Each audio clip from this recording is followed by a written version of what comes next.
Hey guys, welcome back to the Zilinski life. I'm Cody, this is Val, and we are sharing our debt-free journey and eventual journey beyond that to financial independence and or freedom and or whatever the future looks like.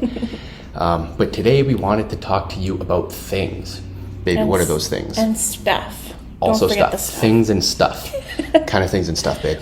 Today we're talking about lessons we've learned on our debt-free journey so far.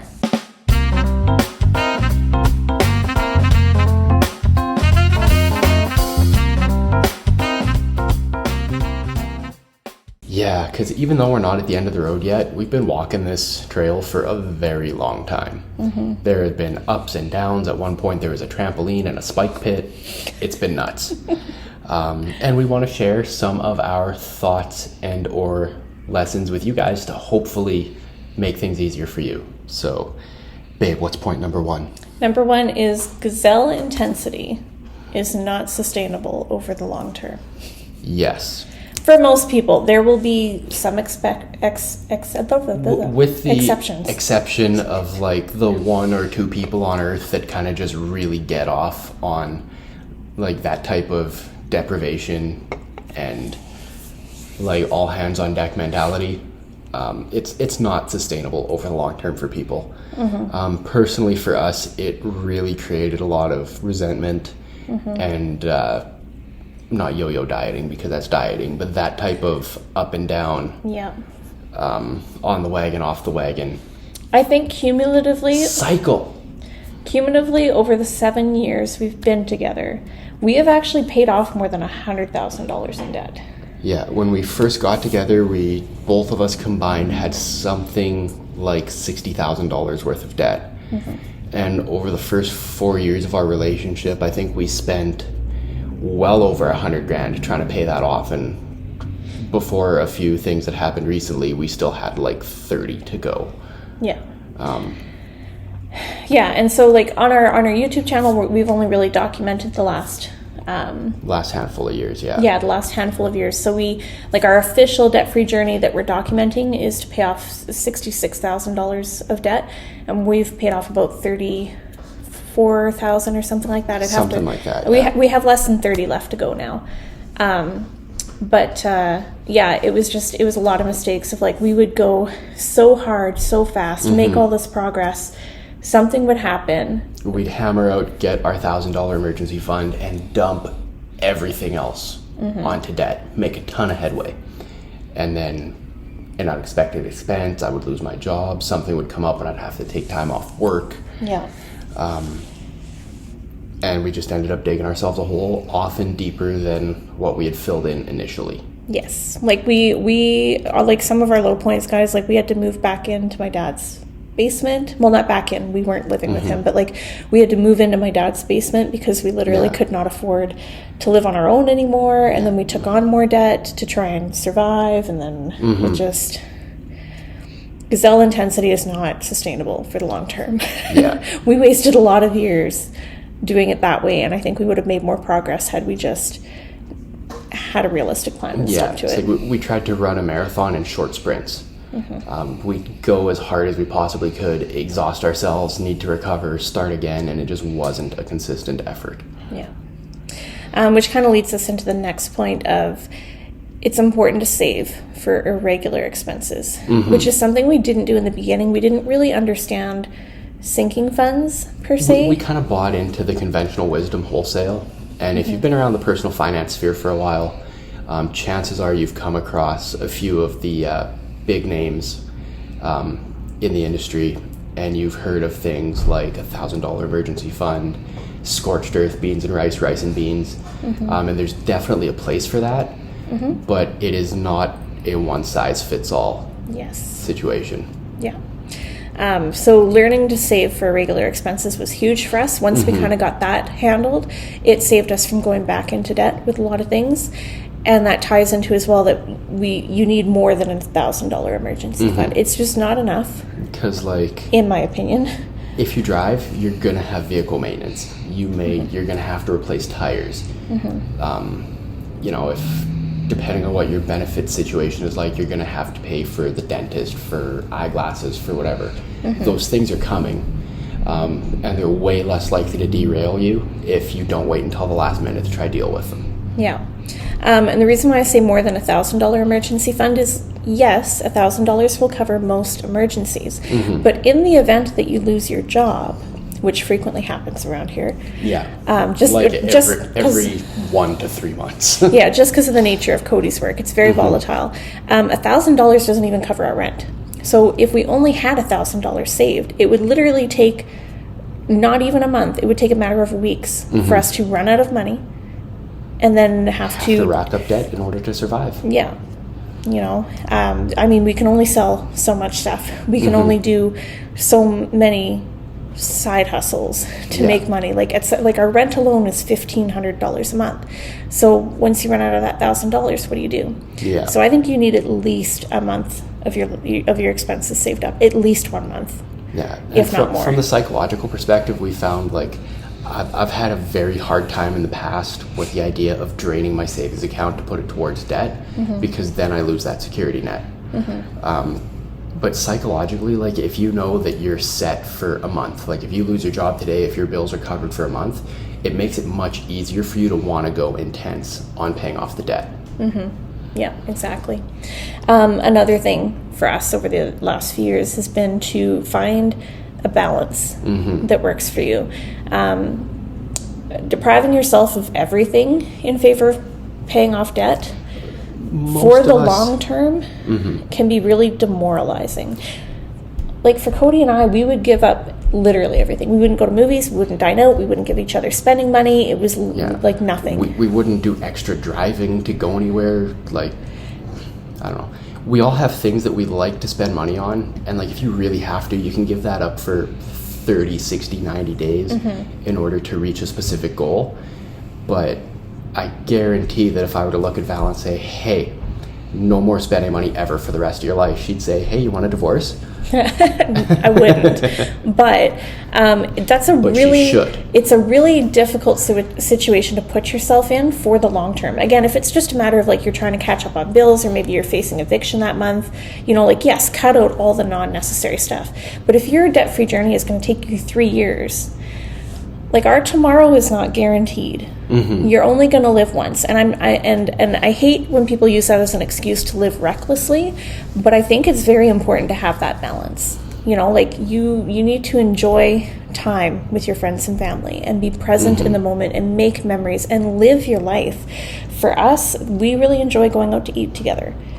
We enjoy, road trips, just being able to go drive somewhere, spend time together, take pictures, spend time with our kids, get little things that bring us joy. I mean, we're by no means materialistic, and we're much more minimalist in a lot of ways, but there's still things that we enjoy. We like audiobooks. And Cody's a big lover of physical books. It brings him a lot of joy. And I think it's important to make room for these things, because you're gonna be on this debt-free journey for a long time, most likely. Most people will be. And if you're constantly depriving yourself of things, you're just going to be demoralized, and you're going to want to jump off that wagon every chance you get. Yeah. And one thing I've really learned recently, not necessarily having to do with finance, but that there's little things in your day that, if you don't love them and you could improve them, they make your overall life better.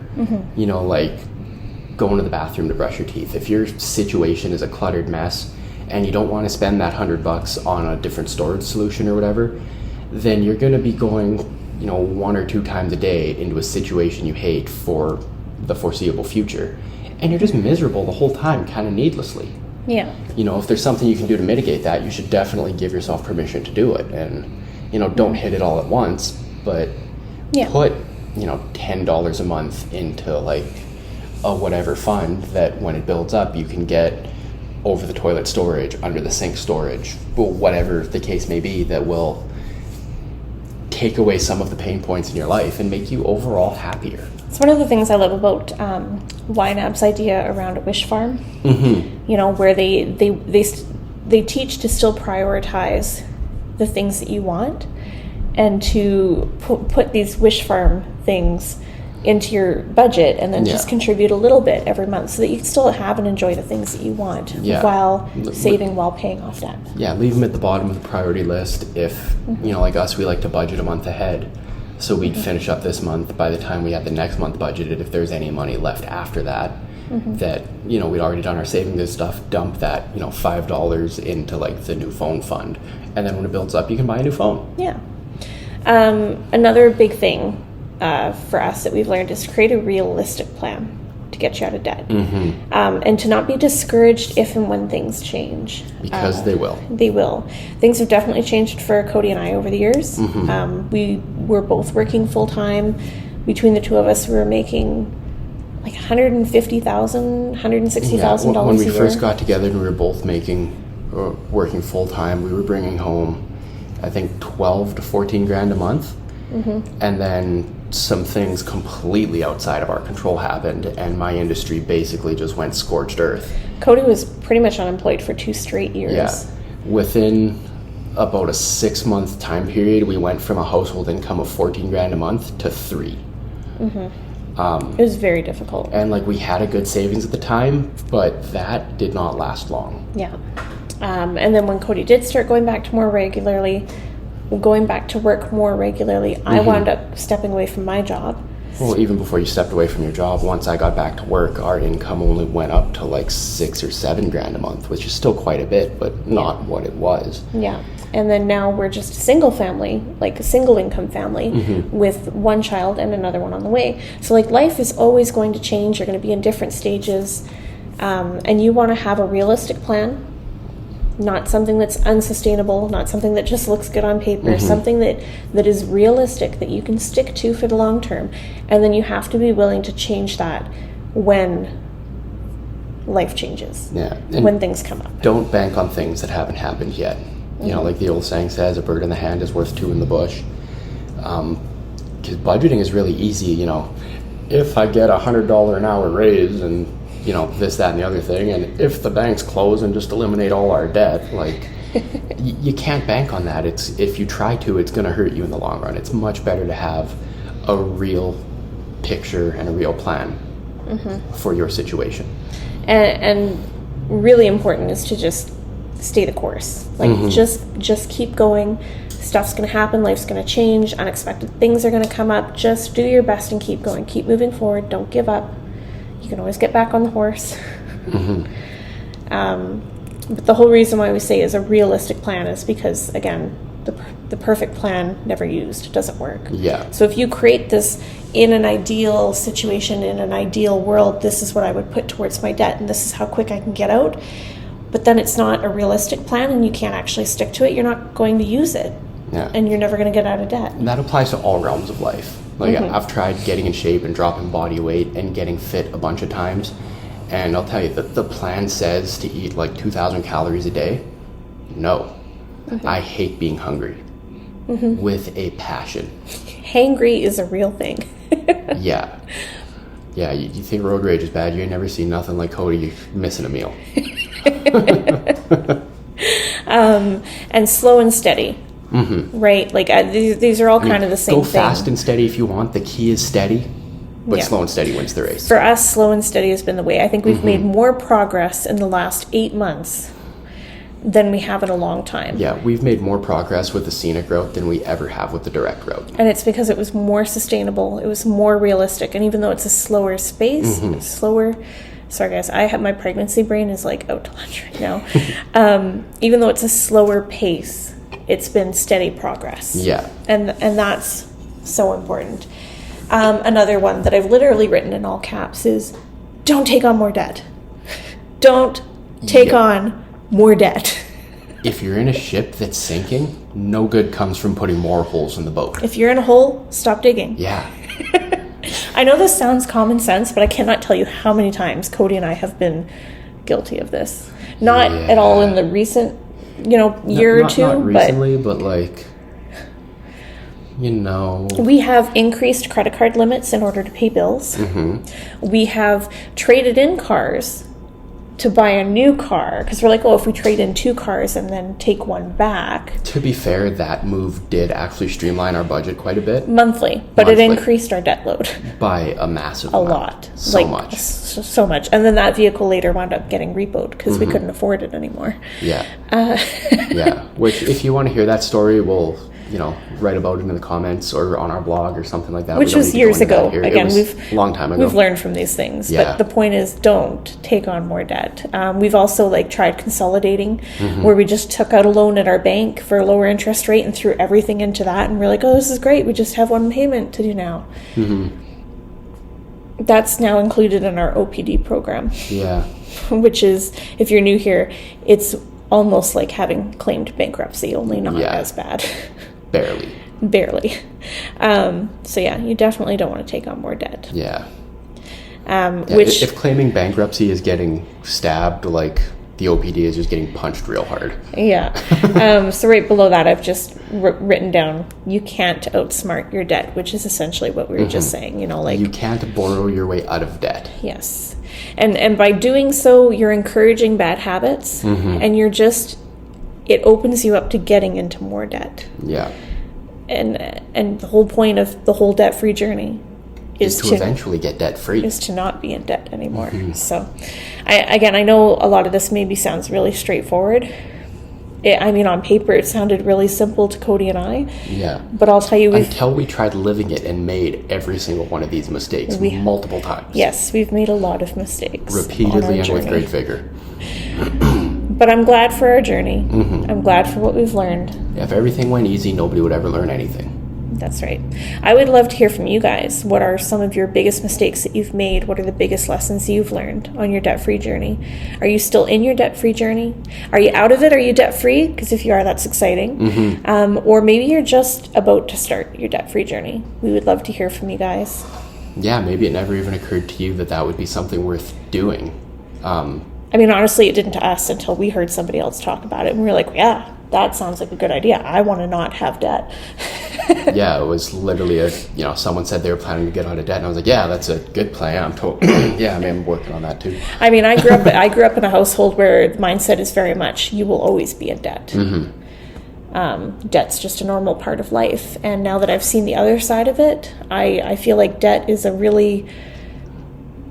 it's like putting shackles on. Yeah. It really keeps you caged. I don't think you really realize how trapped you are with your debt until somebody forces you to look at it. And then you're like, that's not normal. I don't think people should live like that. And if you're at a point where you're not sure why you should even bother getting out of debt, just run through your bills, look at your debt payments.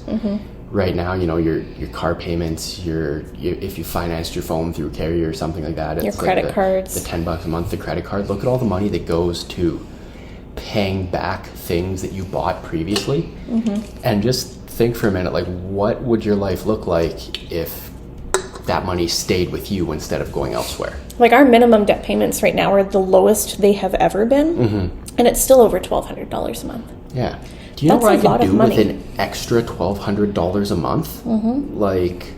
Holy smokes, you guys. There was a time when just our vehicle cost us $2,000 a month. Not just the payment. The payment was about $1,000, and then by the time you had gas and insurance and parking and whatever, but if we took total $2,000. If we took that car payment plus our debt payments, though, that was over $2,000 at a point in time. So there's I do think that if you've never thought about being out of debt before, definitely give it some serious thought. Yeah, definitely think on it. You can rapidly change your life for the better. So that's about it for this video. Yeah, that's it, guys. So I think we'll leave you here. Yeah. So if you like it. If you don't like it, dislike it twice. Yeah, subscribe. Ring the bell. Get notifications when we do more of these, because we are planning to... by the time this video comes up, I think we're probably well into ramping up our presence online. And I would just really hate for you guys to miss out on that. So make sure you do that. But in the meantime, we love you guys very much. And is it payday yet? Bye.